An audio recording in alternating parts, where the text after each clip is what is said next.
Hello, hello, hello.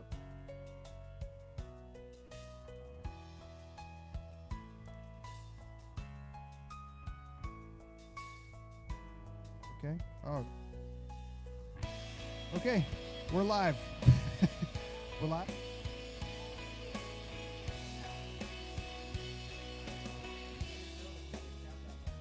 Automatically goes to the live video. But we're here. They can hear. So hi everyone. Good morning. Pastor Colby here. And Kate wants to know if you can hear her in the background. She's wondering if later so if somebody can respond and say, yes, we can hear you in the rest of the room. This is great. Okay. We are off to a great week 2. Hey, this is lovely. Good morning. Hi.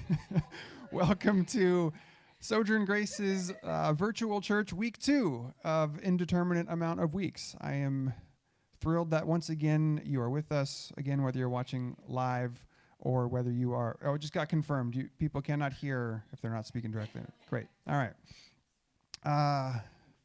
Okay. I'm going to take a deep breath because the room just got a little bit away from me. No, you're fine. You're fine. Everyone's fine. It's just, yes. Hi, Pastor Kate. Okay. We are taking ourselves not very seriously, but we do take what we do here seriously because we know what this time means for you. We know what it means for us, actually. We got here and we're like, oh, other humans, other people that aren't just our own spouse, partners, or roommates. It's so good to be in the same room with you. And we're here. So if you are able to and want to, just take a deep breath in with me. Let it go. I was scrolling through Instagram the other day, and a friend of mine just had a quick graphic that had a silhouette of the body, and it just had a thing to relax the wrinkles in your forehead and let your jawline fall a bit and loosen your shoulders. I'm like, oh, thank you for that quick reminder to just be aware of the tension that we might be holding and release it. So another deep breath in and out.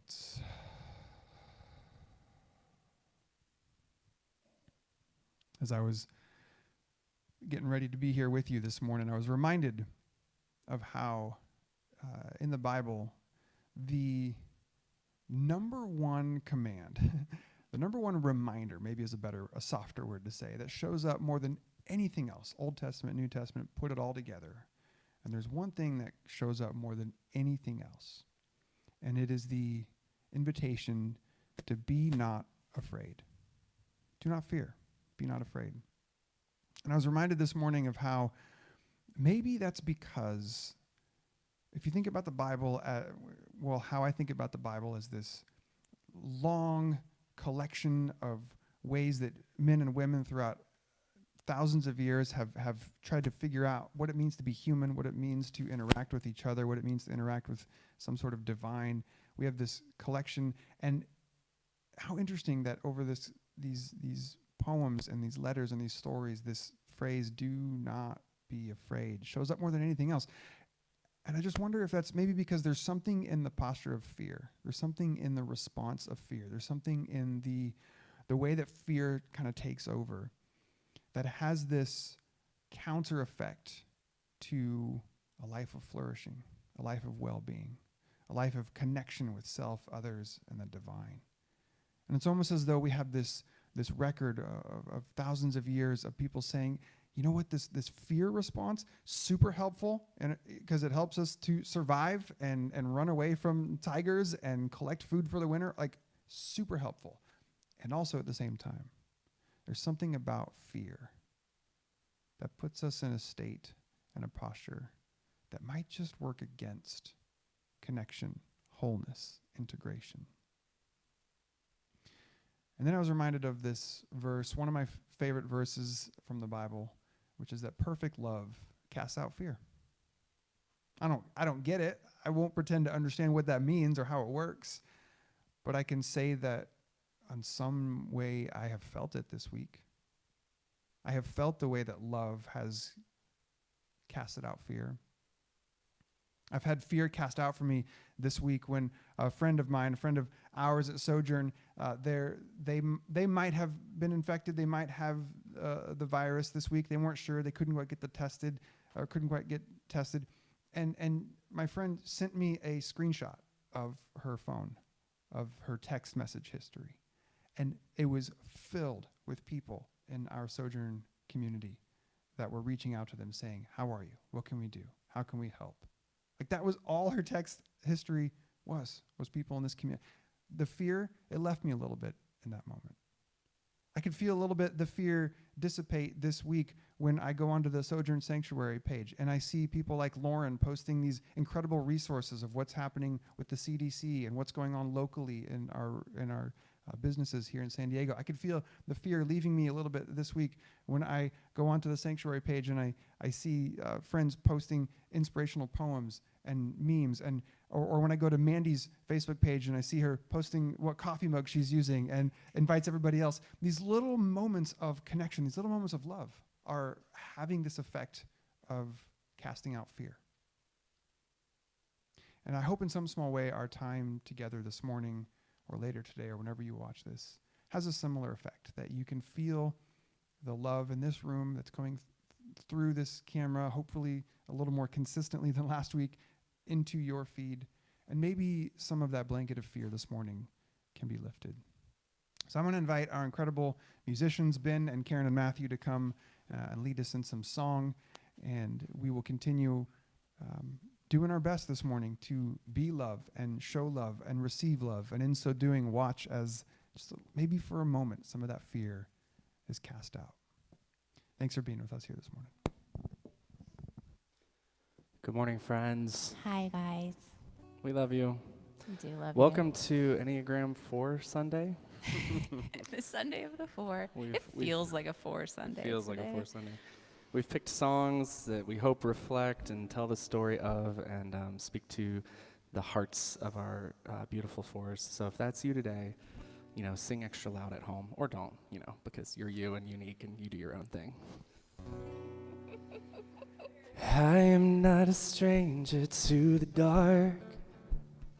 Hide away, they say, 'cause we don't watch broken parts.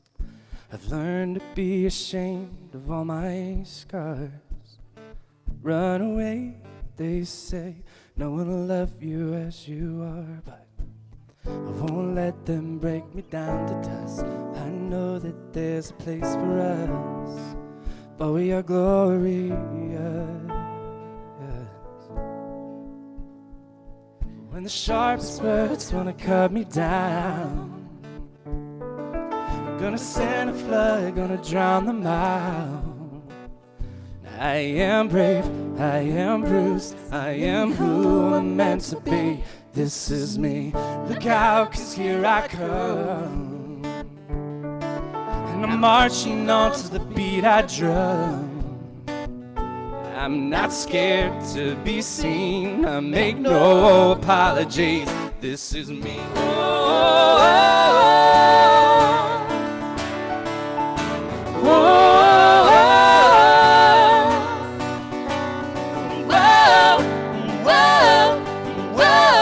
oh, oh. Another round of bullets hits my skin. Far away, 'cause today I won't let the shame sink in. We are bursting through the barricades, reaching for the sun. We are warriors, yeah, that's what we become. I won't let them break me down to dust. I know that there's a place for us, for your glorious.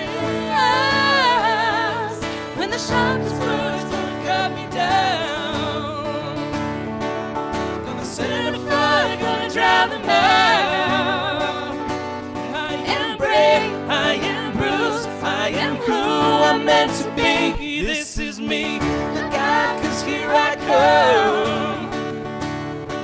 And I'm marching on to the beat I drum. I'm not scared to be seen. I make no apologies. This is me.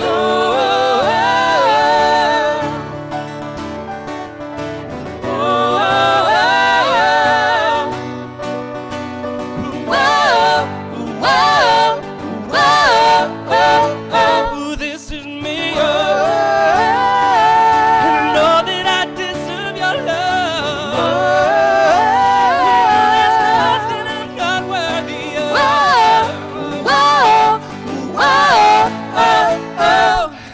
When the sharpest words wanna cut me down, I'm gonna send a flood, gonna drown a man. I am brave, I am bruised, I am who I'm meant to be. This is me. Look out, 'cause here I come.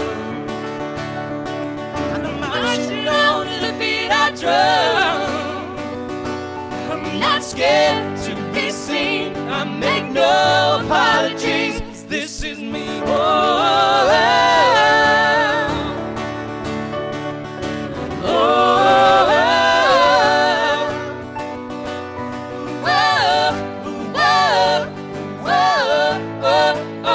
This is me.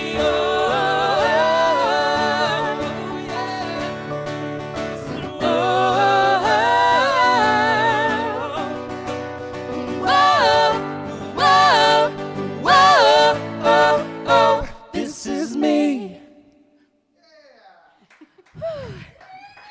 Are we awake now? Now I'm kind of awake. I'm feeling more awake. I feel a little more awake. We're gonna get there.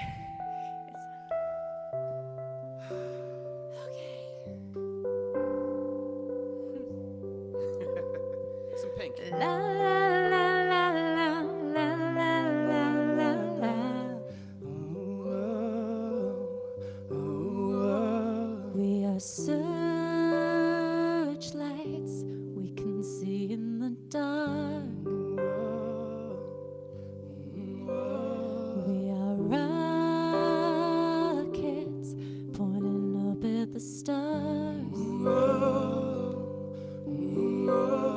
We are billions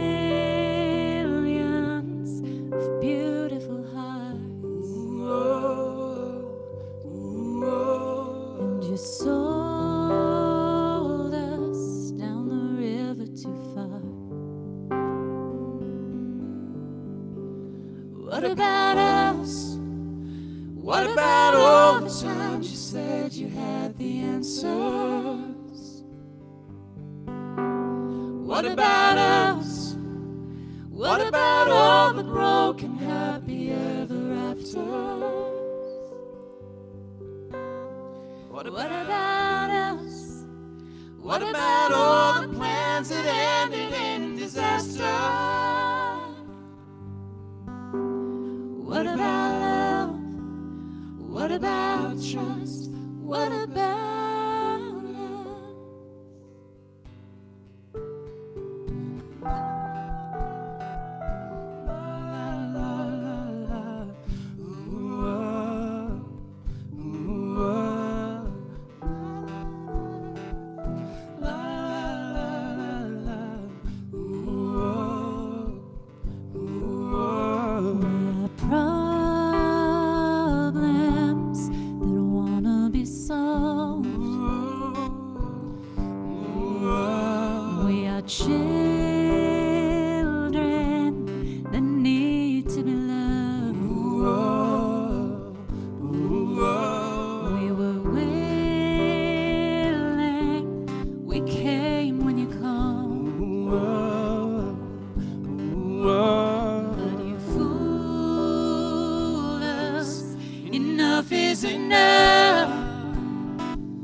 What about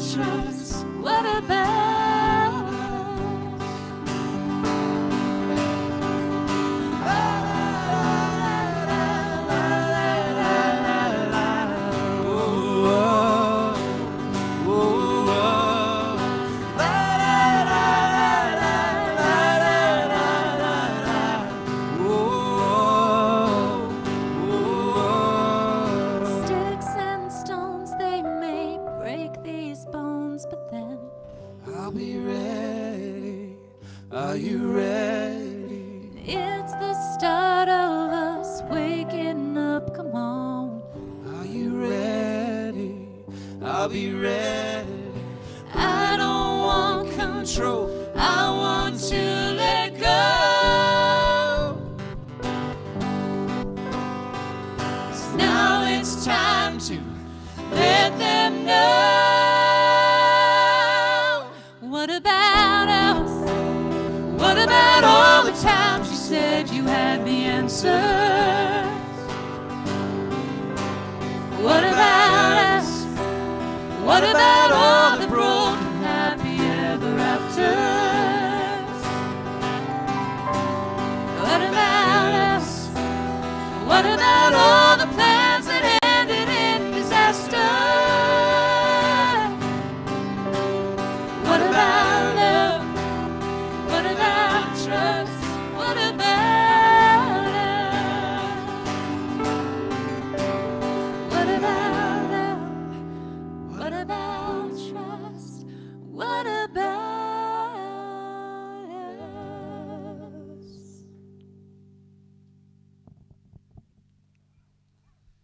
Stick around. Pastor Kate's coming up for a kids moment. Sorry, I just have a lot of stuff with me this time. Oh, so it's taking me longer. Hi, everybody. We're going to go ahead and have our time for our Sojo kids, but adults, stick around, hang out, because this is for you too. But I wanted to say a special hi to kiddos. And Fable is here, and I told her that anytime she wants to come say hi, she's welcome to come sit with me and say hi if she wants, if she feels like it. I miss you. I love you. I hope you're doing okay hanging out. I hope you have enough games on your iPads and TV shows to watch. It's sad when you binge watch a show and then you're just all out of it. Oh, look at this. Okay. Here's the first thing I want to do today. So somehow I'm going to put this close enough to that. Okay, thank you, Ben. This is awesome. Okay. Hang with us. Hang tight here. I'm going to bring up the preschool teacher, Michelle, and she's going to say hi to our preschoolers really quick. So, nope, I don't want it to start because I would like to. Oh my God. Technology, you guys. Okay. And you'll let me know if you see it well, and the sound is on it. Okay, Michelle's going to come say hi. I don't hear anything.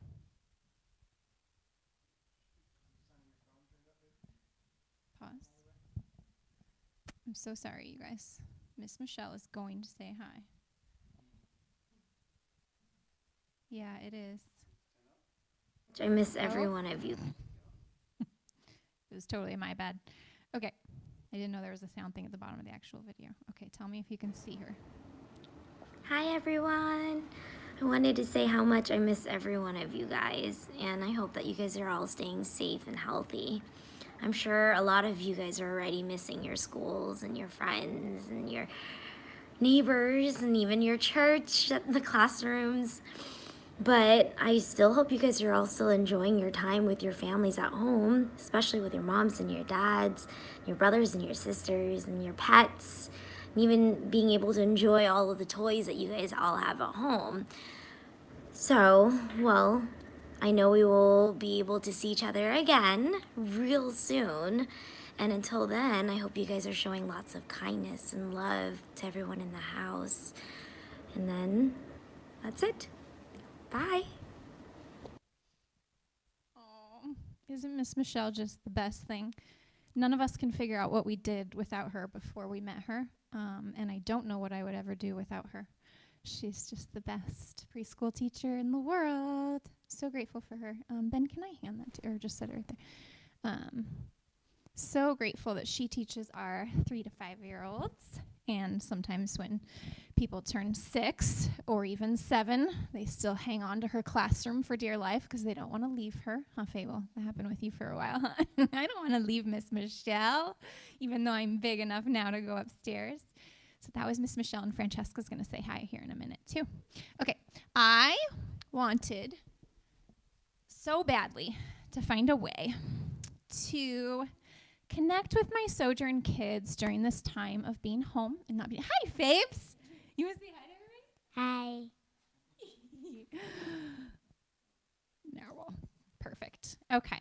So, Fabs, I've been thinking a lot about all the kids at home right now that we don't get to see at church on Sundays. And they're watching right now. And so I've been thinking about you guys and how we can't connect in person. I wanted to do something with you during all that time. Like every day, have a way to connect and to stay in community with one another, and a project for you guys to work on too, because I know you're struggling to fill your days with things to do. Although kids are a lot better at that than we are. But I still wanted to give you something to do every day with me. And I also just wanted to talk to you about this time that we're going through, because I know it can feel big and kind of scary and weird. And what's interesting about this time of being stuck at home and trying to stay healthy, what's up? Hi, Hi, Wesley. My kids are going to be so mad that they're not watching this. There's no one home to help them watch it, and they're going to be like, what? We missed what? Okay. Huckaboo's probably going to watch it later. All right, so I have been thinking about this time and how, as we're all trying to stay healthy and keep our world safe, and we're at home together, there's so much that we don't know, huh? Have you been thinking about what you don't know? You're like, man, I don't know when this is going to end. That's something we don't know. I don't know how we're going to fix this. I don't know that. And so I've been feeling overwhelmed by all the things I don't know. And so I wondered if maybe you kids were feeling overwhelmed by that too, because I have. When you're sick, you don't know when you're going to get better. Yes, that's a perfect example, baby. That's what I've been thinking about. And so when we're super overwhelmed with things we don't know, sometimes it's helpful to focus on what we do know, kind of counterbalance all that not knowing with things we do know, because there's a lot we know. And so I've been thinking about what I know, and I felt so grounded and encouraged and light and free from what I do know. And so I wanted to share that with you guys. And so I brought my big treasure box. Can everybody see the treasure box? Karyn, I can't look at Karyn right now. You can see the treasure box. Okay, so this is my special treasure box. So I'm going to share it with you, Fable, and everybody at home too, because you can see it. Fable and I are going to dig through this here for a minute. I want to show you what's in here. This is my treasure box of special, deep inner knowing. Okay, my treasure box of knowing. So in life, whenever I've had a hard time, and the whole world is going through a hard time right now, and in life, whenever I've had a hard time, I go to my treasure box of knowing. So here's what this is, you guys. This is how I know what I know, okay?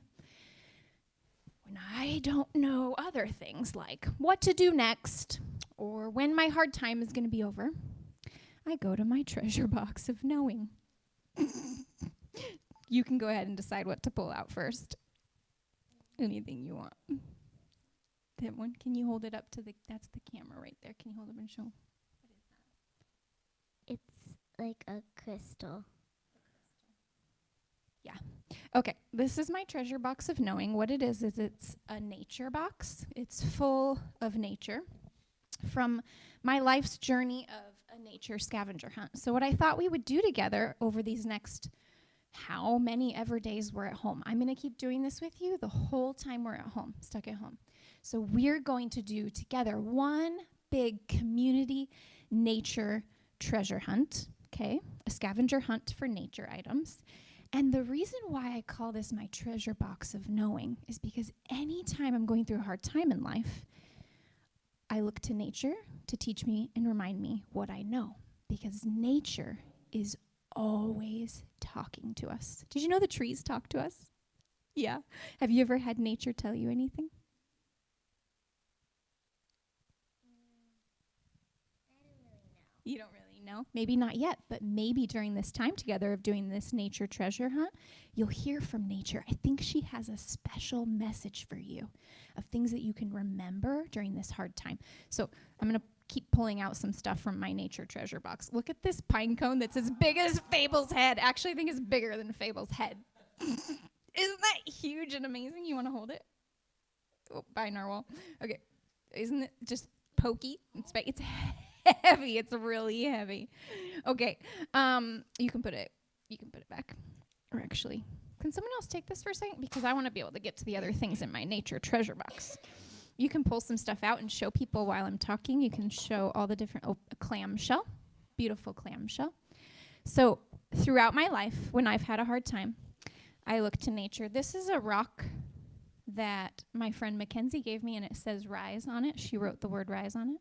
It's really faded because I've had it out in the sun. So I brought it in and put it in my box to preserve those letters so they stay on there. I have so many things. Yes, is that quartz? I think that's quartz. Yep.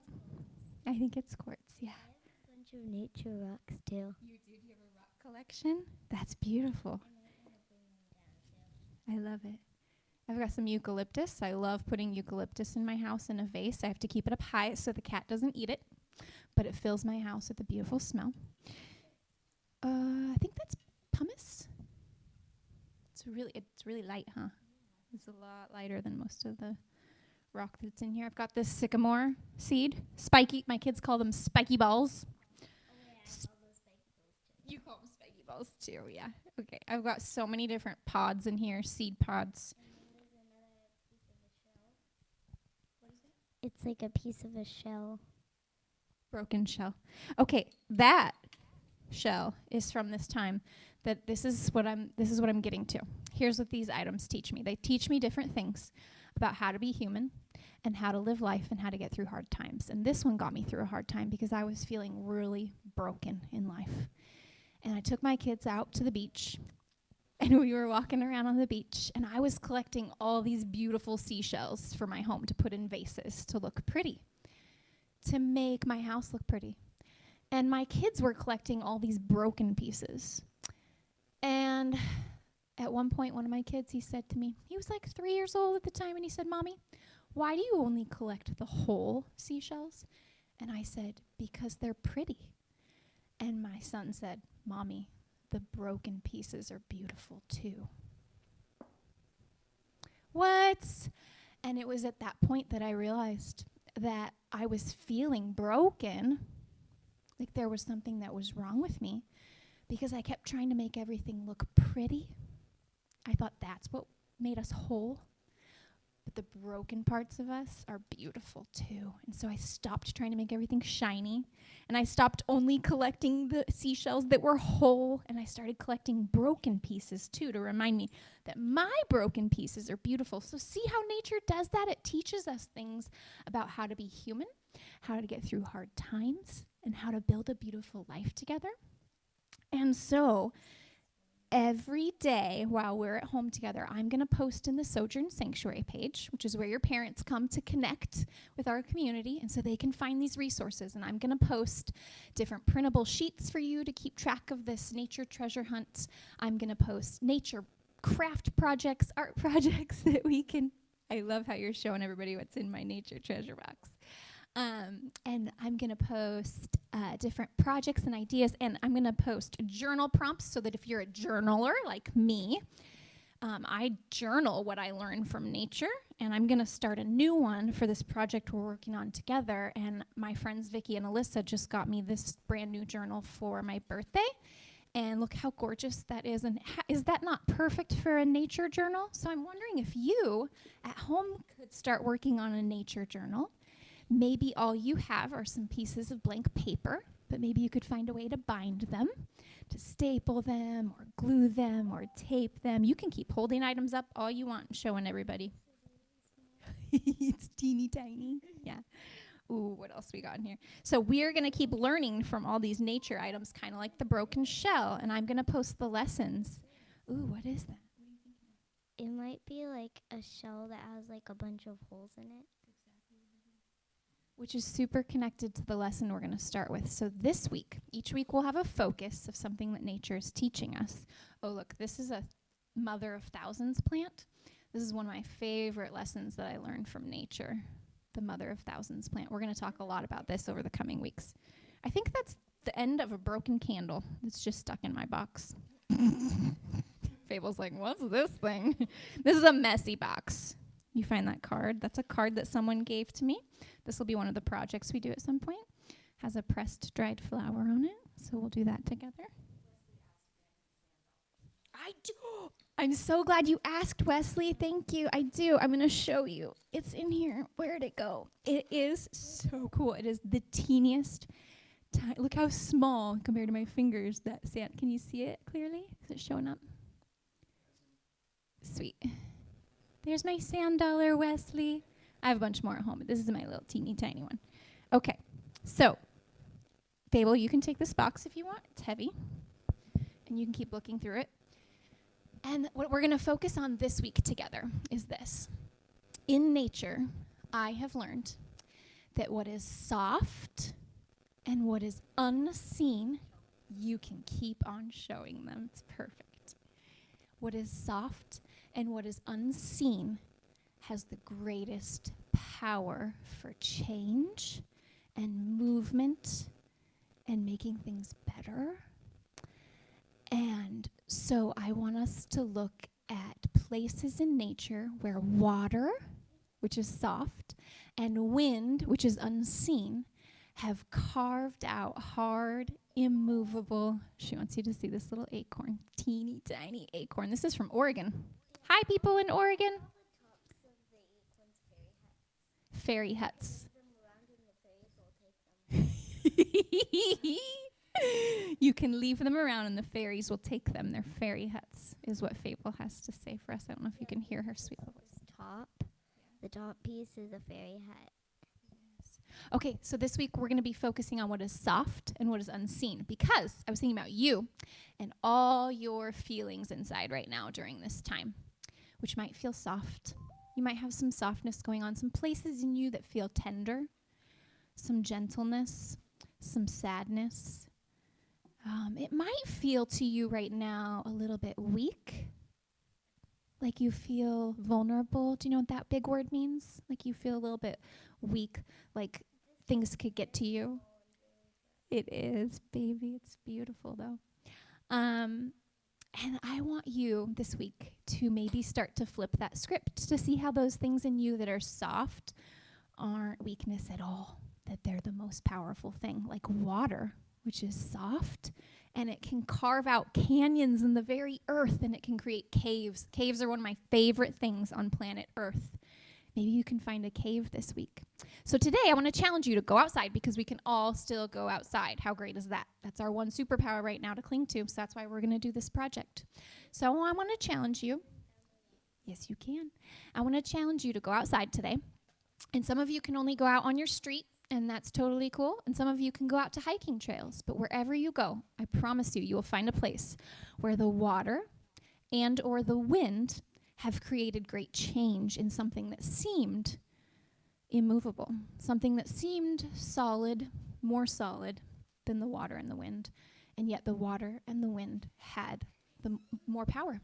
And they're soft and they're unseen, just like your big feels, like your tender heart, the things going on inside of you, the love that you feel, and the worry and concern that you feel for our world.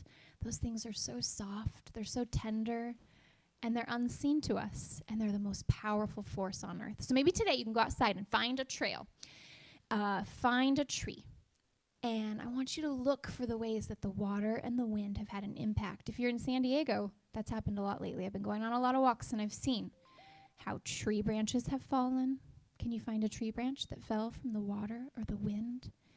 Can you find rocks that have fallen and moved? I have this big rock wall outside my back window because I live against Cowles Mountain, and the water and the wind have been causing the rocks to fall down my rock wall. So my rock wall feels really solid and immovable, and yet the water and the wind have been making it move.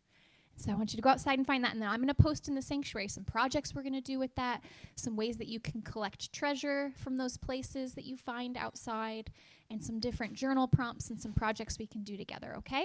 So we're just going to spend this whole time that we're stuck doing a scavenger hunt with nature, and Fable really quick ran and got her rock collection. How cool is that? You want to come show us really quick, and then we'll move on? Okay.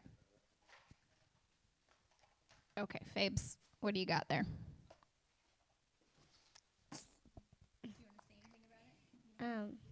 I have this rose quartz, and I have Dalmatian jasper. Dalmatian jasper. And there's also blue aragonite. And this one is called pyrite. So Fable knows her stuff, and she'll be here next week to teach the lesson. Cool? Yeah, and then there's these three. So cool. Do you know this one? Let's see if the kids at home can guess that one. Let's not say it. You just hold it up and see if they can comment on what it is. Okay? Just hold it up for them. And then we'll see if they comment what that is. So beautiful. Okay. And then this one is the same one, except it's like inside a rock. There's a little hint for you. Okay. So this week we're going to work on our nature scavenger hunt together, and we're going to learn things about our insides, about our emotions, and what we're going through right now, and how to be human together, and how to get through this hard time. Because we know some things. There's some things we don't know, but there's a lot we do know, and that stuff we do know is going to get us through this hard time of unknowing. Okay? Can we do that together? You going to go find a place today where the water or the wind has had a great effect on the earth? Can you do that? Yep. Maybe you can collect something from that spot, and we'll talk about it online, and I'll give you guys some resources of things to do. Okay? Okay. Thanks, Fabes. Love you. Okay. I'm going to have Francesca say hi real quick, and then we'll have more music. All right, my dear Francesca. This time, I know. Sojo! Hi, all the kids at Sojo. I wanted to say hi and tell you that we are going to get through this crazy social distancing thing that's going on. I know it's hard. I know it's scary. I don't like it. I miss hanging out with everyone. But I have figured out how I'm going to get through this. How I'm going to get through it is with cinnamon Girl Scout cookies, Samoa Girl Scout cookies, and s'mores Girl Scout cookies. And also a cat. This is my cat. Her name is Lily, and she likes to play fetch. Except, she's not really in a fetching mood lately. She's not feeling me being in the house all the time. She misses having the place to herself.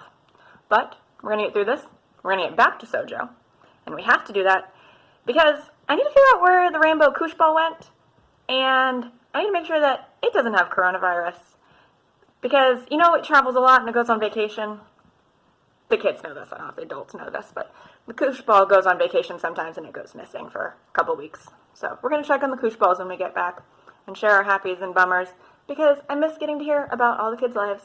And I hope that everyone is feeling better. And we're going to keep handling this. Bye. Okay, that's our sweet Francesca who teaches the 6 to 10 class. Thank you, Francesca. Love you guys.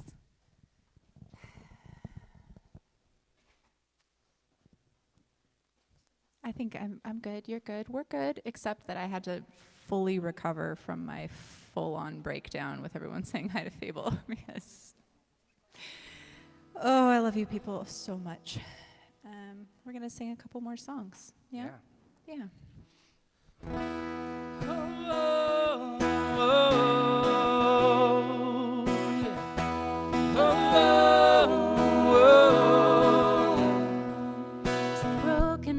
Inside of you, there's a wound that still reminds you of the fear, shame, and rejection. You've seen it, and you know it's time to get up, but your heart's paralyzed and your soul's stuck. You're past the point of trying again. You're defeated.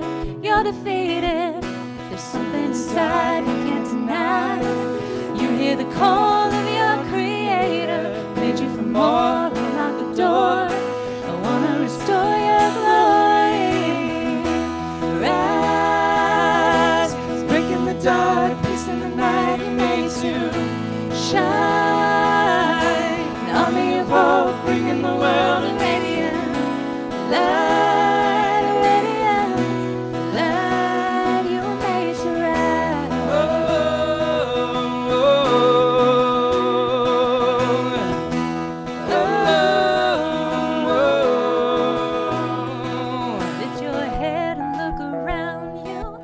Maybe the dreams you lost, they have found you. And the heart that once was beating, coming back to life, coming back to life. And there's something inside you can't deny. You hear the call of your creator, made you for more, unlock the door. I wanna restore your glory. Rise, breaking the darkness in the night, you make it to shine. Army of hope, bringing the world a radiant light, a radiant light. To shut the door on yesterday, and leave what happened in the grave. You were made to rise, you were made to shine. Creation's longing for the day, the kings and queens will take their place. You were made to rise, you were made to shine. Rise, breaking the dark, piercing the night, you made to shine.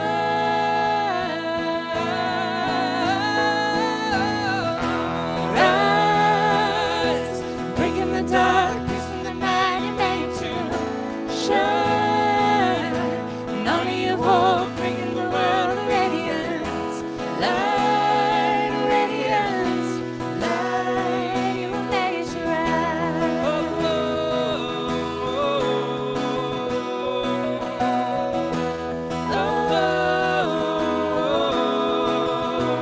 You were made to rise.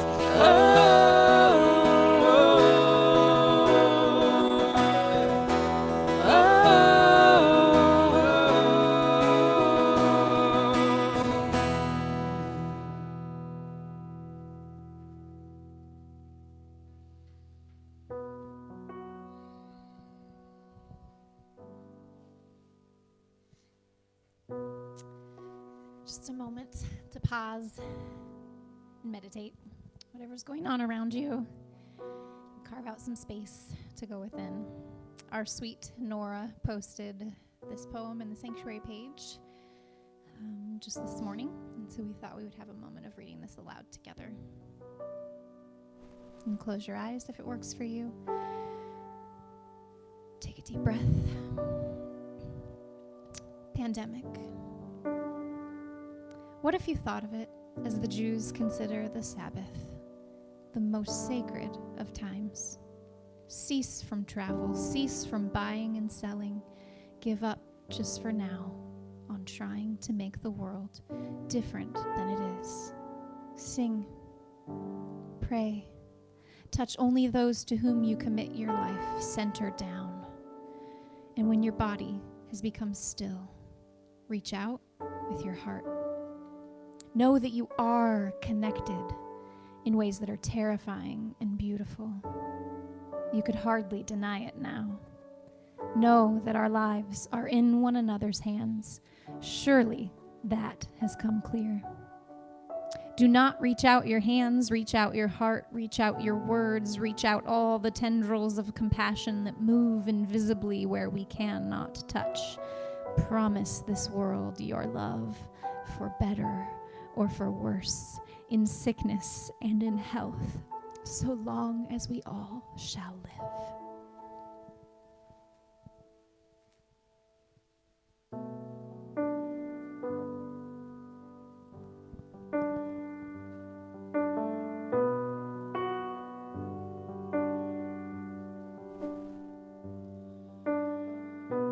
Oh, the vapor of it all.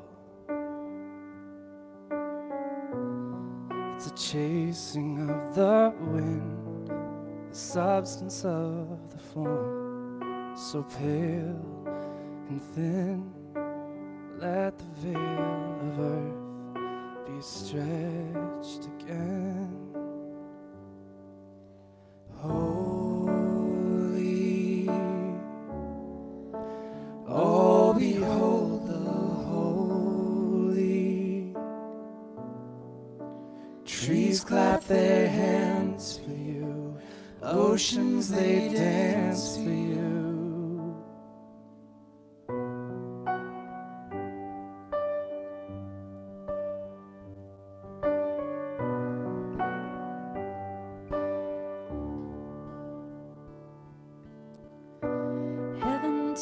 melts the hearts of men. We can feel it from within, the beauty of it all, the mystery, the swelling of a voice, a rising sea. Holy, oh behold the holy. Trees clap their hands for you, oceans they dance for you. You are holy, infinite and holy. A billion suns rise for you, clouds paint the skies for you, mountains stand tall for you, valleys bow down to you. Everything rising to sing all our songs to you.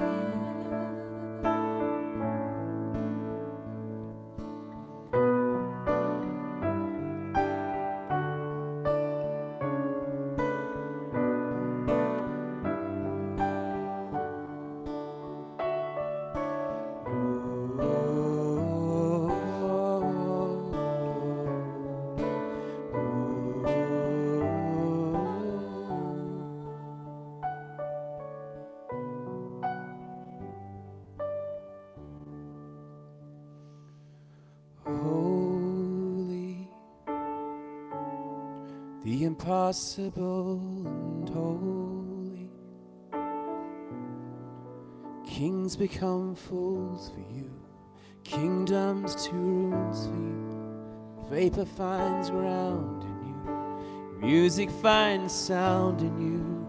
Everything rising, everything rising, everything rising, everything rising. Singing, oh,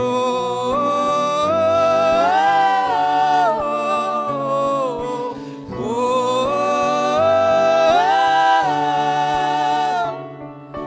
oh,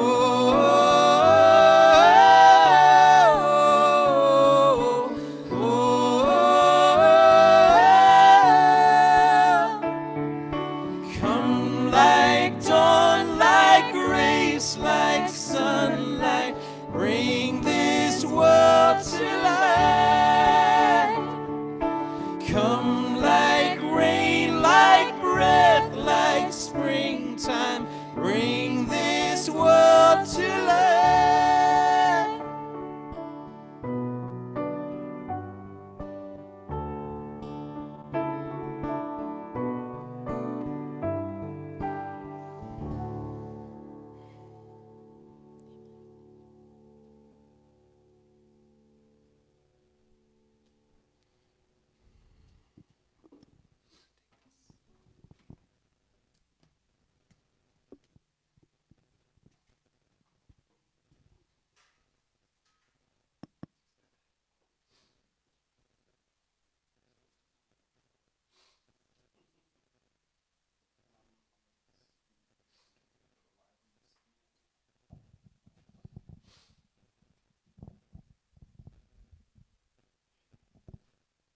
Are you joining me, Kate?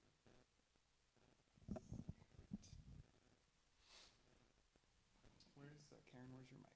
Kate needs it. Oh, that song though. Thank you. Thank you to the Gungors for writing it, and for Wide Open Commons for singing it for us and with us. And I loved how it flowed so seamlessly with your children's lesson on the way that nature teaches us. It's gorgeous. How is Ben? Is this music stand okay? Is it blocking the frame? Okay, wonderful. Well, hi again. Back to me, Pastor Colby here. Reminding you of what I said last week, which is that when Kate and I were confronted with the idea of doing this virtual church for an indeterminate amount of time, we considered moving away from our teaching series that we've been in and maybe doing something a little more time specific, moment specific, but we thought one of the ways that we can help ourselves and one another kind of move through this time is by practicing normalcy as best as we can in very abnormal times. And so, no, we're sticking with our series, which we've been doing during the season of Lent, on the Enneagram. So if you're joining us for the first time watching virtually, welcome to Sojourn Grace. And the Enneagram for us is, as we talked about last week, a very useful, if not scientifically imprecise, a useful model as a way to map what it means to be human, map the human soul, and provide these 9 unique paths towards spiritual growth and transformation. And so we've been using Christopher Hewart's book, The Sacred Enneagram, as part of our guide for this process, and that's what our community groups have been going through. I apologize to all you community group members and leaders who've had to put that on hiatus or go virtual, but thank you for the ways you're still checking in with each other.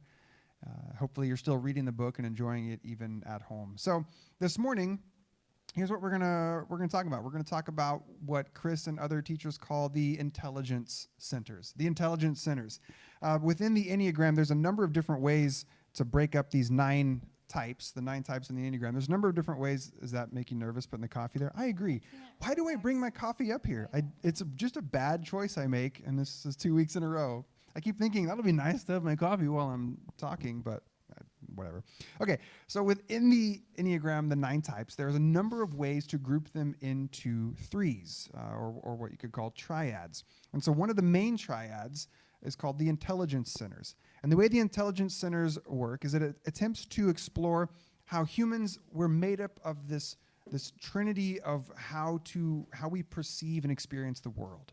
We experience the world with our heads or our thoughts. We experience the world in our hearts, through our feelings, and we experience the world in our bodies or with our instincts. And these 3 different modes or these 3 different ways of perceiving and experiencing the world, the Enneagram calls this the intelligence centers, the 3 intelligence centers. And the idea is that each Enneagram type, one of the 9, whatever number you are, your type fits within a triad, 2 others, so 3 types, of which one of these modes of experiencing, head, heart, body, is more dominant. You lead with this way of experiencing the world. So you have the head triad and the heart triad and the body triad. So that's what we're going to talk a bit about today. And I thought I would do one more. I won't call it my final because I don't know why I keep coming back to this. But one more kind of, Enneagram, not necessarily Enneagram apology, but an Enneagram explainer, which is if you come to the Enneagram with some skepticism, I want you to know that's totally normal and in some ways very reasonable. Like really, we can reduce all of humanity into 9 types. And now this morning, you can really fit these 9 types into 3 triads of people who lead with their head or their heart or their body. And there's some reasonable skepticism that comes along with that. And so I have felt that in my years with the Enneagram. And so part of me bringing that up to you is to normalize it if you have that same experience and to help show you what has worked for me in terms of sort of holding these skepticisms loosely enough to still move forward with this useful model of the Enneagram. So when it comes to this idea of some humans lead more with their head, or some lead more with their heart, or some lead more with their body, here's what I want to say about that. Yes, this totally makes sense that you would be skeptical, but what I keep coming back to is the Enneagram has this way of assessing that all humans have the same basic desires and fears and needs. And when you begin to identify that some humans are more driven by some fears and desires than others, it's almost as though you can imagine like 9 different starting points. And if you know where the starting point is and you know what the motivations are, then you can predict with some level of reliability where that path is going to take a person. What sort of issues that unique starting point is going to put them on, where the twists and the turns for that type will be.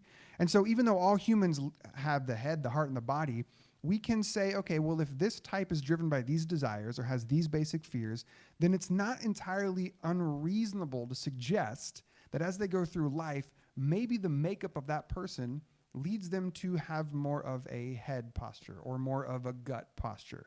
I love how on the Enneagram Institute, when you go to the section about intelligence centers, they write this: the inclusion of each type into one of the three centers is not arbitrary. And that's my initial instinct, is this is totally arbitrary. You're just throwing 2s into the heart triad? Okay, that's weird. But they argue it's not arbitrary because each type results from particular relationship with a cluster of issues. And when I start thinking about that, how each type relates to a cluster of issues, and you start mapping it onto psychoanalysis and what we know about cognitive behavior, suddenly these patterns emerge with some degree of predictability.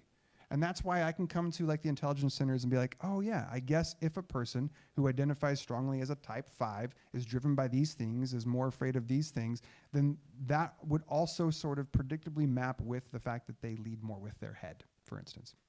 So anyway, so this is why I continue to come back to the Enneagram isn't just this arbitrary, let's just make up these 9 boxes and shoehorn everything into it and make it fit. It's more like, oh no, this is sort of like the natural emergence of what would happen if a person is on this particular path.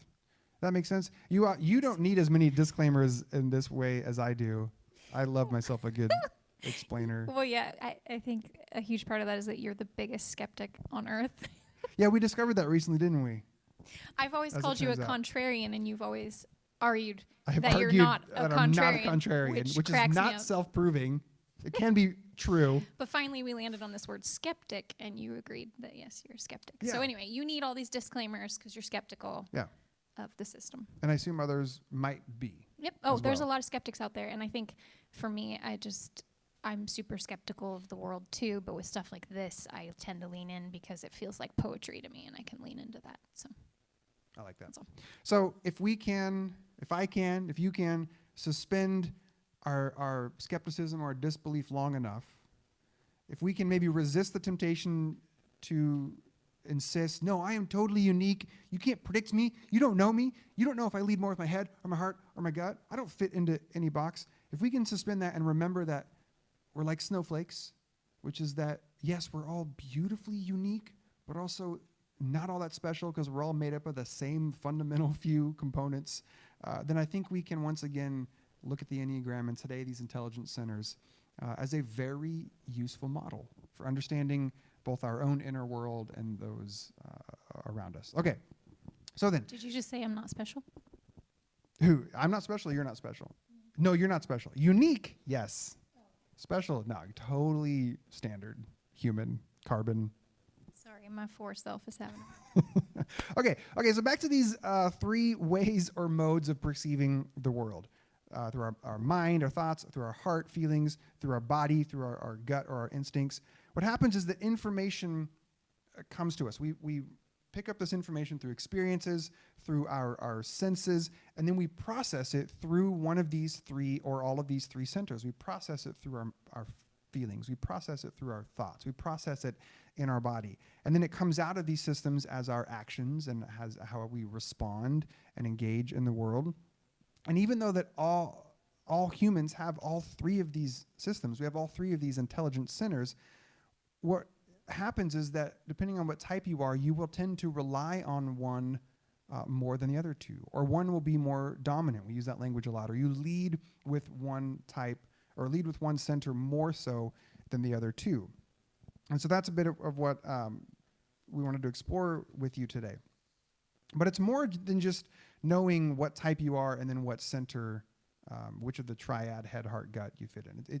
It's more than just that knowledge, even though that might be interesting for some. Because knowing our intelligence center helps us to, well, I think it can help us to begin a journey of discovery towards knowing how our unique type can best assess and know what is true, like capital T, true. In the Christian tradition, we might talk about this as how we best hear from God, how best the divine speaks to us. And the idea is that whatever your primary intelligence center is, the head, the heart, the body, the idea here is that it is through that system, that mode, that way of experiencing the world where you can most truly and deeply hear the voice of truth, hear from God.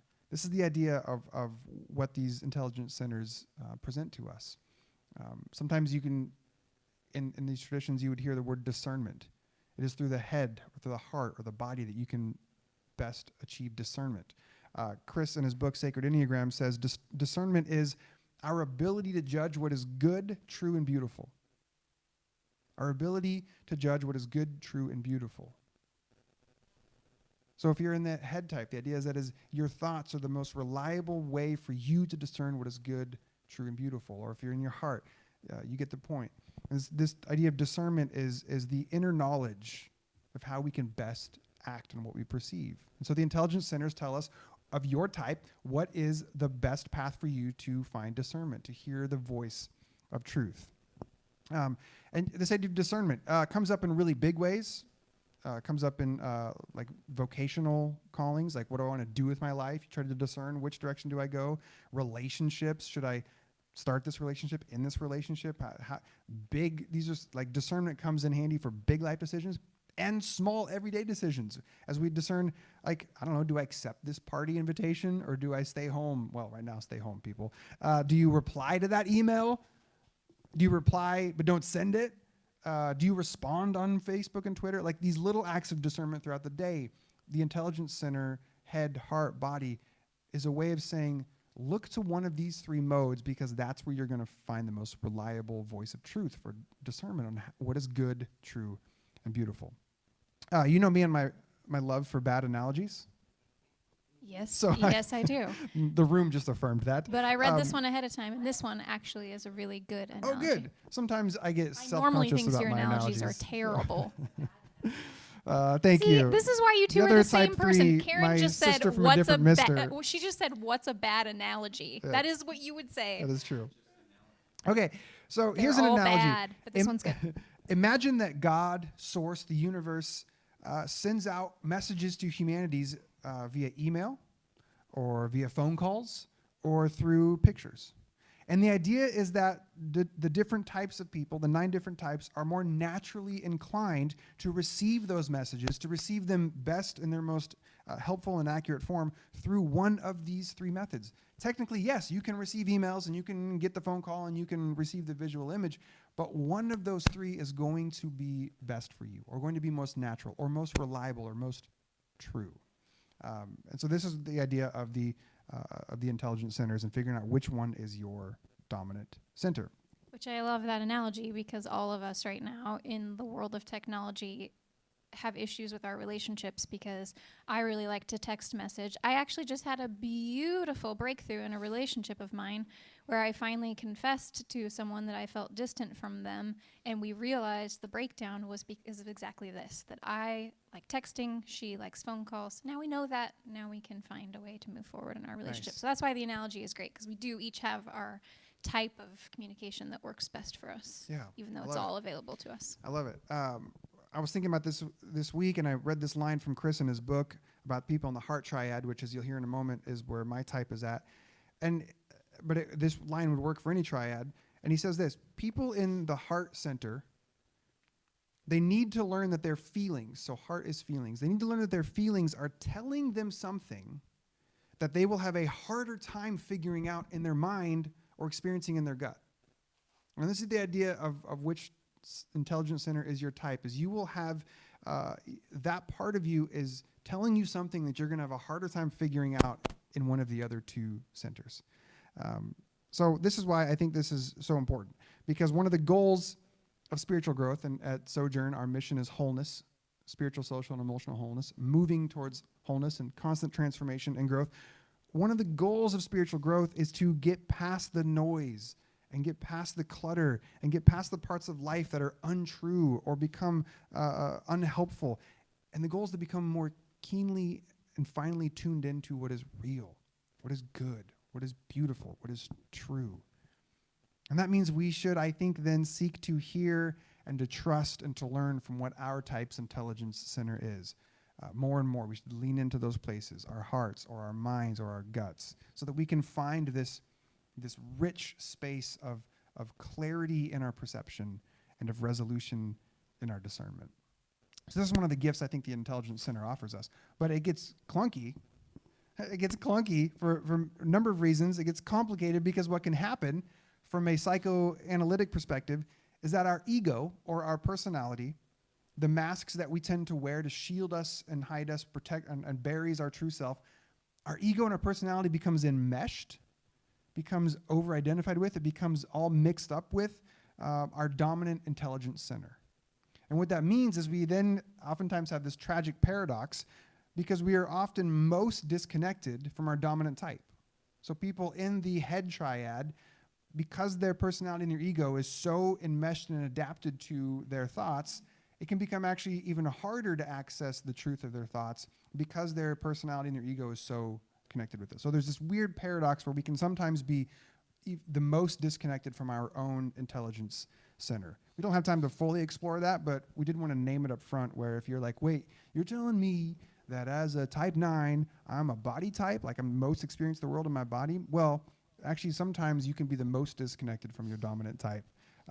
Paradox. Paradox. You called not just it, one dox. in your notes, you called it murky, but I don't think you said that out loud. But Oh, it gets murky. I like murky. that word. It gets muddy. It's hard to see. Love it. Okay. So now let's then quickly share with you, and we'll have a graphic. Oh, great. The graphic is up. Oh, Someone asked for it. you guys are great. So they put it up. The people have spoken. Visual. Okay, so these are how then the 9 types fit into the intelligence center triads. If you are in the 891 up at the top of the Enneagram symbol, you are in the body triad. And so your gut, your instincts is your primary way of perceiving the world around you. If you are in 2, 3, 4, then you are in the heart triad, and so it's in your feeling space where you most experience the world. And then 5, 6, and 7 are in the head triad. Your thoughts are how you most experience the world. And again, all humans have access to all of these systems, but one of them is going to be more dominant for you, more natural for you. It's going to be your path towards discernment more so than the other two, and we'll explain more of that in a minute. So moving on to the next page. So here's what we want to do now for the next couple minutes is I'll share just briefly what it means to be a type in these triads, just explain briefly how the 8, 9s, and 1s function within the body triad, what that means. And then Kate's going to lead all of us, everybody who's watching, in a short meditation designed specifically for those in the body triad. And what we would like you to do is we'd like everybody to sort of participate and experience this, but specifically if you are an 8, 9, or 1 and you're watching this, as we go through as Kate leads you through this guided meditation, we'd love to hear from you what's happening. How's it going for you? How are you responding?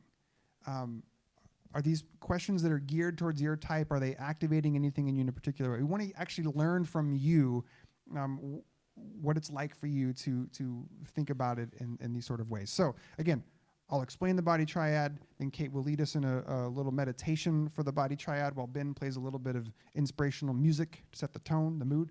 And then feel free, 8, 9s, and 1s, to sound off on what this is like for you. So the body triad is like this. For 8, 9s, and 1s, their dominant intelligence center of the 3 is their body. It's their gut. It's their instincts. And what happens is that each one of these triads have a primary emotional response that sort of sits right underneath the surface of almost every interaction they have in life. And in the body triad, the emotional response that is just under the surface almost every moment of the day is the emotion of frustration, anger, rage. And as they move through the world, they often experience as though life is just too much. Like it's this constant attack against them and their body. And I love how Richard Rohr suggests that when this happens, most 8s are going to fight back. Most 9s are going to back off. And then 1s will often then try and fix it. They'll try and what's the jujitsu that like takes the energy and like whatever. The one where, Going a different way with you. Okay, you lost me. Whatever. So 1s will try to fix the attack. They're going to try to reform. Okay. But the gist is this. They experience life primarily in and through their body. Their body is their main center of intelligence. And just under the surface of their ego is this sort of initial emotional response of aggression or rage or anger. And so 8s will then act out their rage. 9s will try to deny their rage. No, I'm not angry. And then 1s tend to repress it and stuff it down. So that's the body triad. All right. Sweet body people. At this moment, as you are hearing these words, can you feel your body? What do you feel in your body? Can you put a hand to your stomach? What do you feel going on in there? Can you describe it? Do you feel a swirling, a pang, an ache, movement? How much of it? Where is your body positioned right now, and how? How deeply are you experiencing it?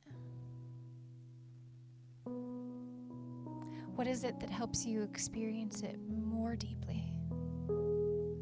What movement can you make? What body part do you feel in the most intense way? Is there anything that changes the intensity? Do you move from your stomach to your fingers, to your elbows, to your knees, to your toes? What do you feel in your body?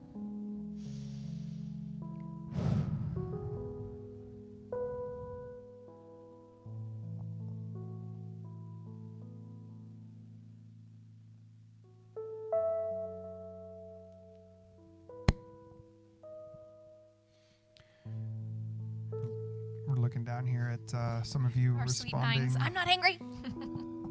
Sharing that, yeah, as an 8, this feeling of frustration is kind of just always there, just always just below the surface. Yeah, it's not because you're a person who's doing life wrong and you're just more frustrated and you got to fix it. No, it's just this is how your type, your variation of the snowflake, this is how you move through the world. It's okay. It's normal. It's good. It is beautiful.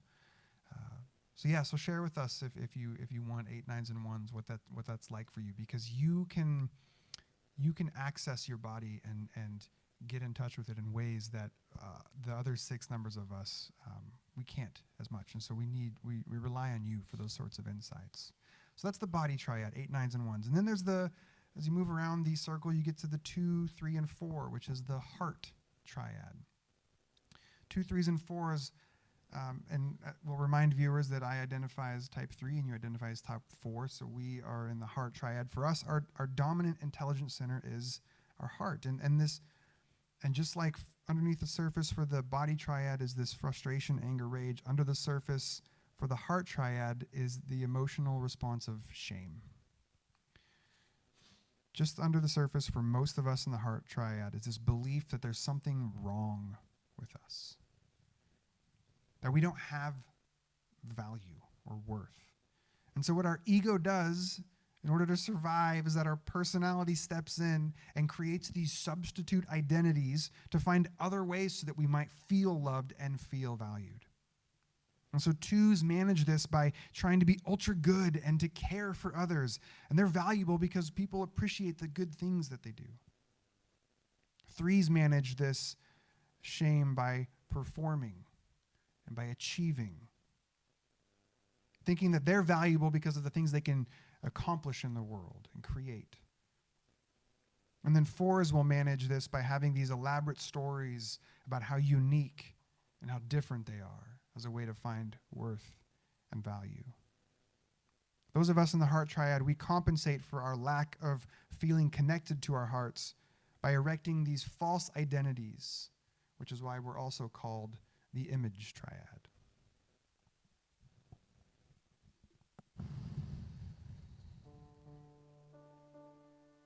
Right now, as you hear these words, can you turn your attention to the area of your heart, your actual physical heart? Can you put a hand to your chest and take some deep, easy breaths. Sense into your chest. What sensations do you experience in this specific area? Can you allow yourself to relax and breathe deeply and see what you are feeling in the area of your heart? Does it feel sharp? Does it feel tender, numb, or aching? What exactly are you feeling and experiencing? If this feeling had a color, what color would it be? A shape?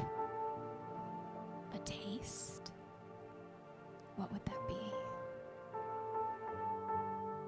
What effect does this exercise have on your sense of self?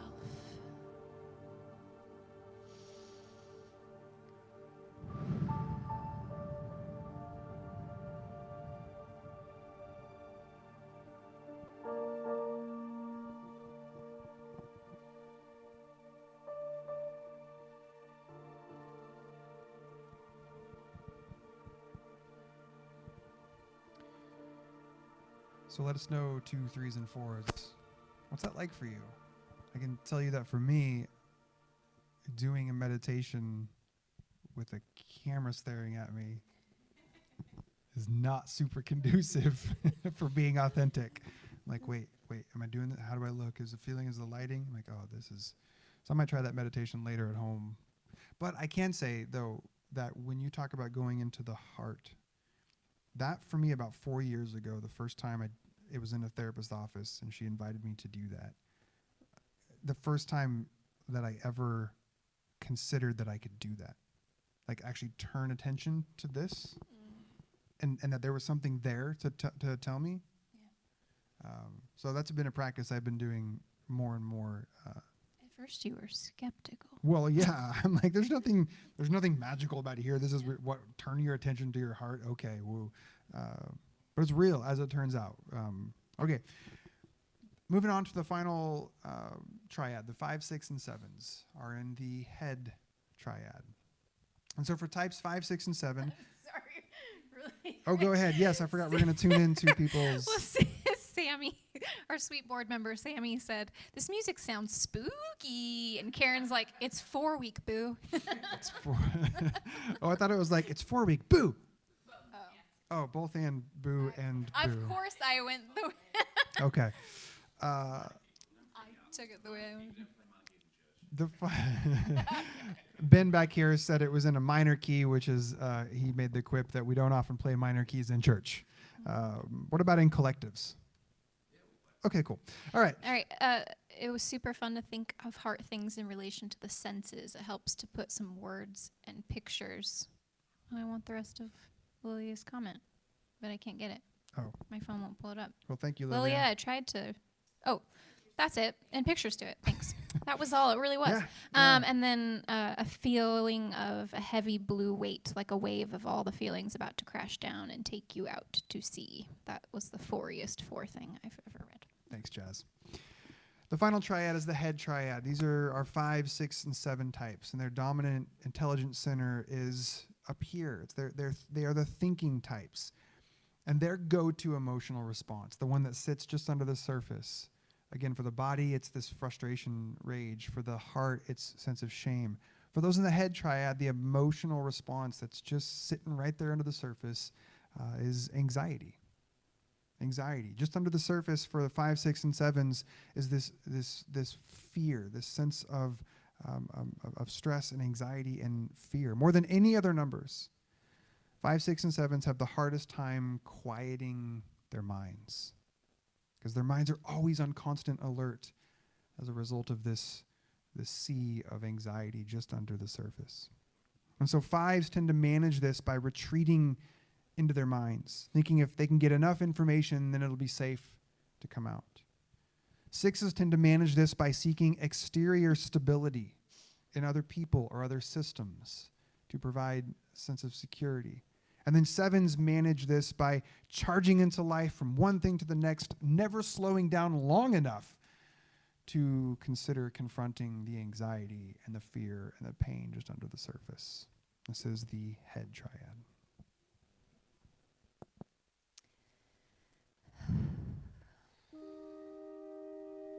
Right now, could you allow yourself to relax? Could you get in greater contact with the sensations and the impressions that you're having? Could you lean in and actually sense what it feels like to be alive in this body at this time? Don't visualize. Let yourself experience whatever is here. As you become more grounded and calm, you may begin to notice your mind becoming a little less noisy. Stay. Stay in contact with your immediate sensations and impressions. See what effect this is having on your thinking. As your mind becomes quieter and quieter, do your perceptions become clearer or fuzzier? Does your mind seem sharper or duller?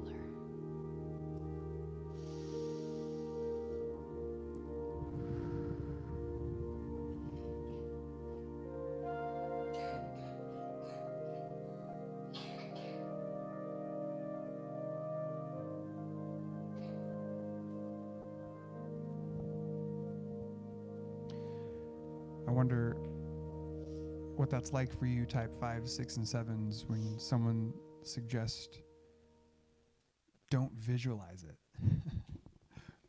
Can you shut this off, even if just for a moment, and feel or experience? What's that like for type 5, 6, and 7s, who primary way of going through the world is all up in here? Which is good. Again, the dominant intelligence center is how you can most get to what is true and beautiful and good, and sometimes it blocks us. It's this fascinating paradox. Wondering if any 5, 6, and 7s shared with us what that was like.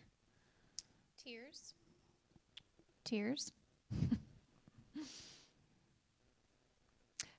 Julie's being laughed at by her daughter.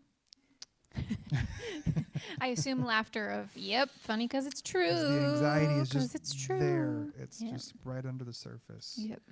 And so, again, the idea is that as humans, we all have all three of these modes. We all experience the world in our body and our heads and our hearts. Oh, and Andy said it's hard not to think my feelings, which is classic headspace people. Yes. Folks. You ask them what they feel and they'll respond with they think. So we thought we'd close with this. We thought we'd close by sharing two things that, as we were getting ready for this morning, two things that stood out to us as it relates to, okay, now what do you do with this information? What do you do with the knowledge that your type sits in a particular spot of the head triad or the heart of the body? Where do you go from there? How does this become a tool, a roadmap to spiritual growth and transformation? So two things came up for us, and we're going to share those really quick. Amanda's still thinking about it. Okay, that's fair. That's fair, 7s. You Love just keep you. on thinking. Get back to us whenever you're less scared. And I think I've got a graphic here. So, Karyn, if we can throw this up. Here's the two ways that knowing our intelligence center can help us move into growth. And first is this, because it helps to reveal our unique path towards wholeness and integration. And sometimes that looks like moving out from our dominant center. And then the other thing is that the intelligence center triad helps us have signposts showing us where we need to turn to find and discover the voice of truth, and that might look like moving inward towards our dominant center. And I was thinking this week about how, like, if you injure yourself, sports, gardening, I don't know, whatever you do where you might injure your body, and you might think, okay, do I put heat on this or do I ice this? Is this a place where I get the heating, some people know just instantly which is which, but the point is sometimes you go to one extreme or the other to move towards healing and repair. And so when it comes to the intelligence center, sometimes the invitation is to go away from your dominant intelligence center.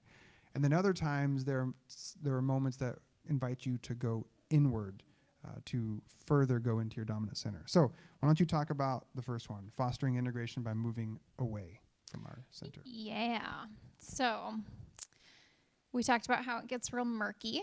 And I'll just speak only for myself, but maybe my fours in the house will, same. For me, it gets real murky because I am dominant in the heart, dominant in that heart intelligence center. And so I feel, sometimes I don't even know how to talk about the experience of life other than just I feel. I was once being interviewed about my experience as being dominant in type 4, and the interviewer, who's a 40-year professional teacher in the Enneagram, said, "Now, isn't it true that 4s just feel like they're swimming around in an ocean of feelings?" And I said, "No, it's more true that I am the ocean of feelings." So I describe this intensity of being in my feelings because it's this going outward that I need for health, is because the feeling and heart center, I'm so dominant in it that I drown. I drown in that ocean because I'm not actually the ocean. That's my false ego belief. I'm not the ocean. I'm not my feelings. It's not who I am.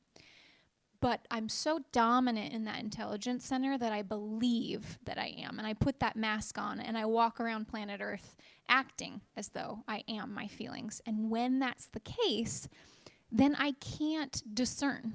I don't know what is true or untrue. I don't know what is beautiful. I don't know which path to take because I'm walking around believing something that is so untrue, that I am what I'm feeling. Does that make sense?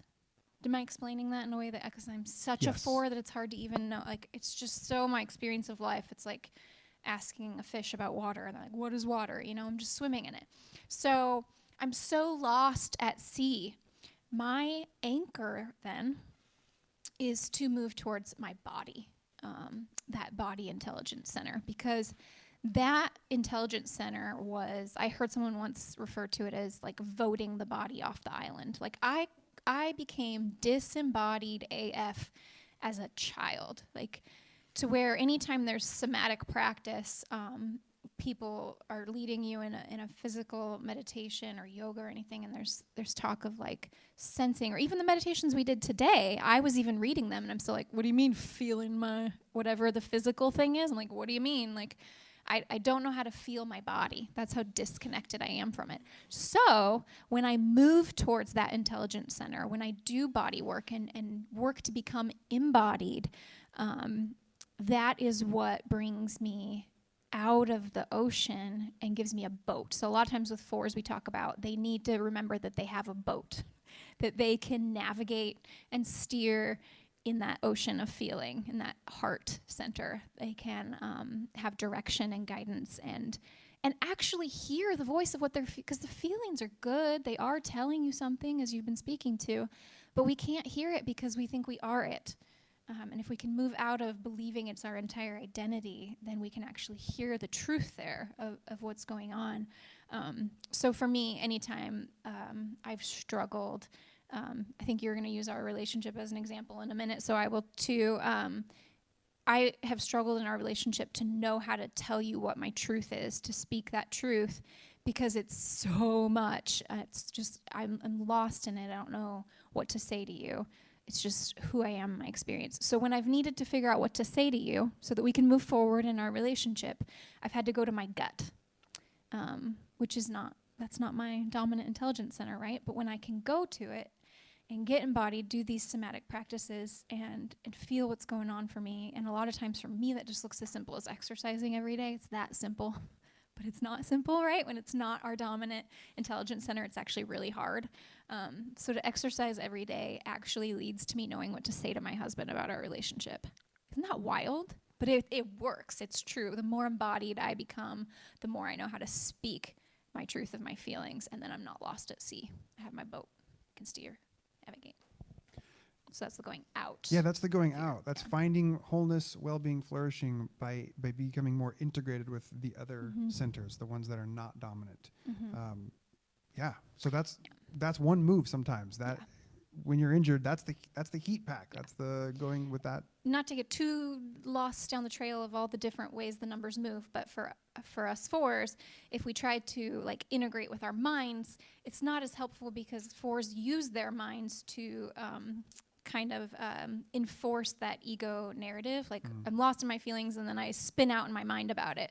And so it's only that body move, that one that we really voted off the island a long time ago, that gives us our voice. So sometimes moving to another center is the right move to find discernment. And then other times, the invitation is to move inward, deeper into your primary intelligence center.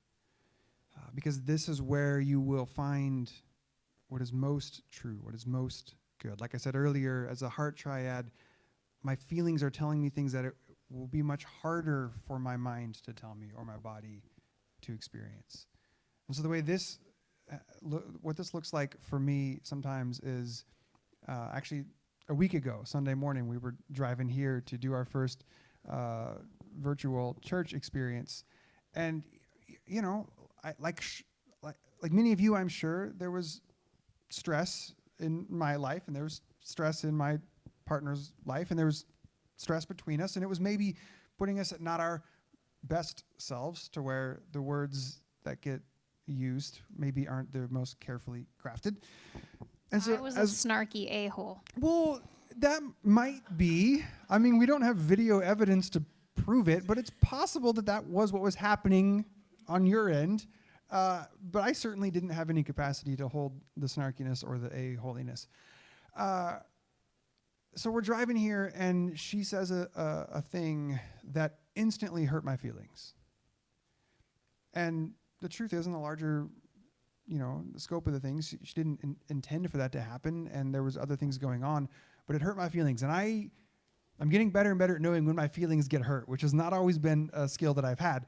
But I can, when my body starts to sort of shut down and my vision narrows and my face sort of turns downcast and I don't talk, I can usually know that's a good sign that my feelings got hurt. And so my feelings were hurt, and I'm driving and I'm shut down and I'm staring straight ahead. And of course, because Kate knows me better than anybody, she can know when my feelings get hurt even quicker than I can most of the time, all the time. And so my feelings get hurt. And here's what happened, guys, is I didn't listen to my feelings. My feelings were trying to tell me something. They were trying to say, hey, something is off here. Something needs addressed. Something needs talked about. You've been hurt in some way. Address that. I wasn't listening to my feelings, which is what's trying to tell me what is true. What I did instead is I retreated to my mind. I retreated up here, and I'm like, okay, here's what I need to do. I need to just figure out how to let that not hurt my feelings. I need to figure out what I assume Kate was really intending, which are all wonderful and good practices. All of these are totally normal things. But what I was doing is I was ignoring what my feelings were saying, and I was like, my mind can figure this out. And if I just give this enough silent treatment, if I just stay in my own world long enough, I'll figure out a way forward. And hopefully that way forward is to never address the feeling. Hopefully the way forward is to never name that I was actually hurt, which 9 times out of 10 is my path. And so sometimes the move for wholeness, the invitation, is to go deeper into your intelligence center, to learn to trust it more, because it's trying to tell you something that is likely more accurate than what you can get from your head or from your body if you're in the heart triad like myself. And so it's complicated. The prescriptions aren't always obvious, in my opinion. But I think having both of these tools at our disposal, knowing what type where it sits in the intelligence center, is helpful to know, okay, is this a moment where I need to move to a different center to integrate something else? Or do I need to lean into my dominant one to find and discover what the voice of truth is trying to tell me? So I hope this has been helpful for you. I hope it's something that you will sit with and consider and begin to practice and implement and share back with us either on the live stream or email or in the sanctuary page or on the public Sojourn page if you feel so up for it, what your intelligence center is and what that's like for you, to feel that connected to that part of your body or disconnected from other parts of your body. And then this week, pay attention to those moments when conflict, tension, stress arises, and you ask yourself, what's the invitation here? To move to a different part, to move to your body, or to trust what your head is telling you, or trust what your heart or your gut is telling you. Any closing thoughts, my love? You can say no. I love you. Okay. That's it. Just I love you. All right. We're going to invite our friends to come up and share our Enneagram series theme song, which is the song Be Kind to Yourself. So if you are at home, or actually, no, you're probably at home, aren't you? Because where else are you going to be? And you want to stand because that'd be fun, then stand and we'll do one more song together and then we'll close in our benediction. Colby, how mad at us will you be if we do one more song before we do that song? Like really mad or Nope, just a little there will mad? be. I don't have anger in me. How do you I'm not a feel? body. I will be ashamed. How do you think you No, I'm might just feel? kidding. Please do. Please do Okay, it all. great. Please do it all. Because as Kate was talking, it is 4 week, and Kate was explaining fours, and she made a good analogy, which I just call an analogy, of this idea of building a boat, and we have this song, and I have never thought about this song in the terms of like it being just one person. We've always thought about it as kind of contained in relationship, but I sort of love the idea of this song as an internal struggle of kind of wrestling with one's instincts and one's feelings and one's spaces. And yeah, so we can't not, so we're going to sing this one. We wrote this one,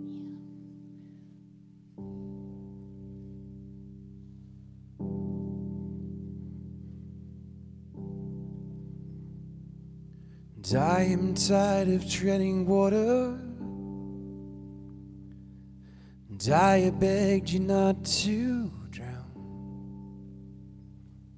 and I can't swim out any further, and I can only hear the sound, and of the waves that break, and of my worst mistake, and you should hate to go. I am building a boat, I am leaving a lamplight, I am aiming for home, I'm hoping we'll find it. There is room for two, there's a place for you. You were always raging rivers, you go storming at the sea. The rain your hurricanes deliver. My love is killing me. We were all lost, and I will count the cost. You should know, hate to go, but I am building a boat, I am leaving a lamplight, I am aiming for home, I'm hoping we'll find it. There is room for two, there's a place for you. But I am building a boat, I am leaving a lamplit, I am aiming for home, I'm hoping we'll find it. There is room for two, there's a place for you. But I am building a boat,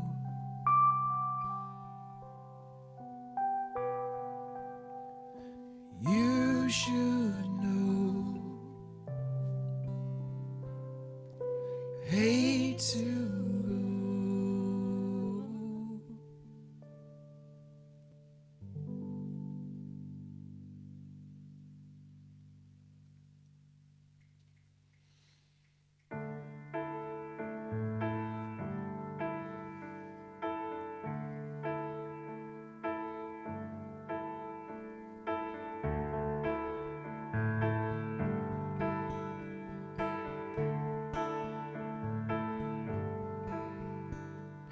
Oh, that emotion that's heaving like an ocean, and you're drowning in a deep, dark well. Can hear it in your voice that if you only had a choice, you would rather be anyone else. But I love you just the way that you are. I love the way love shapes your precious heart.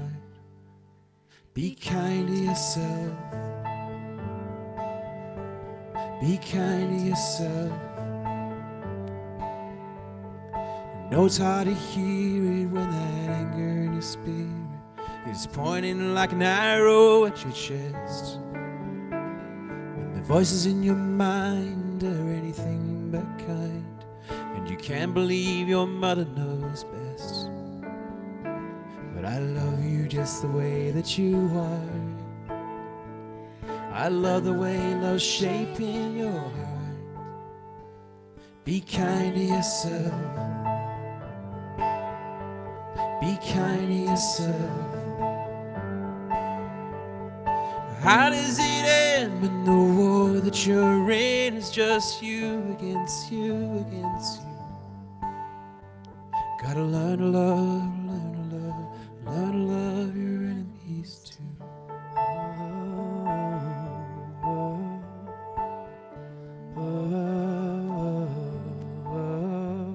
Expect to be perfect, it's a fight you gotta forfeit.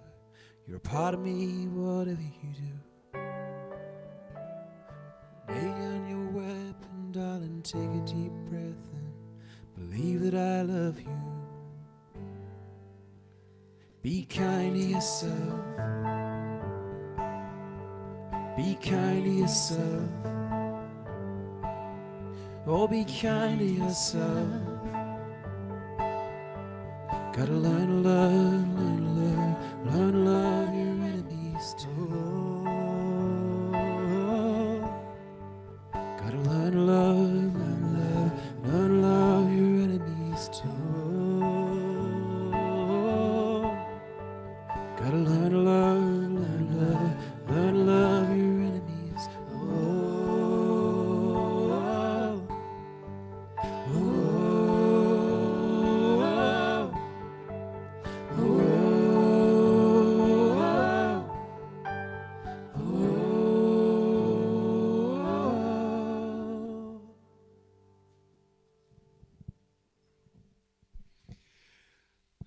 Thanks for being with us. There are some of you, I feel, who are preferring this method of church over the other. You're welcome, and don't tell me about it. No, I'm just kidding. This is really lovely. Thank you for being with us this week. Would you, if you think about it, think of ways that loving yourself, others, online, virtually, some special gift in person, I don't know, figure out how to do it that's still socially distancing, that we can help to dispel and disperse the fear a little bit more this week. Thank you for those of you that have done that for me and done that for us. It's been a gift to be with you here at Wide Open Commons doing virtual church. We're going to do it again. And I think the stream was flawless this time. I don't know that there was any hiccups. So thank you, Benjamin Grace Collective, for all your work this week in making the stream work even better. And now this is our church's benediction. We say it every single Sunday. And just because we're virtual doesn't mean we're going to stop saying it. So Kate, would you lead us? Be brave. Because you're a child of God. And be kind. Because so is everyone else. Go in peace. We love you. We love you. See you on the sanctuary page.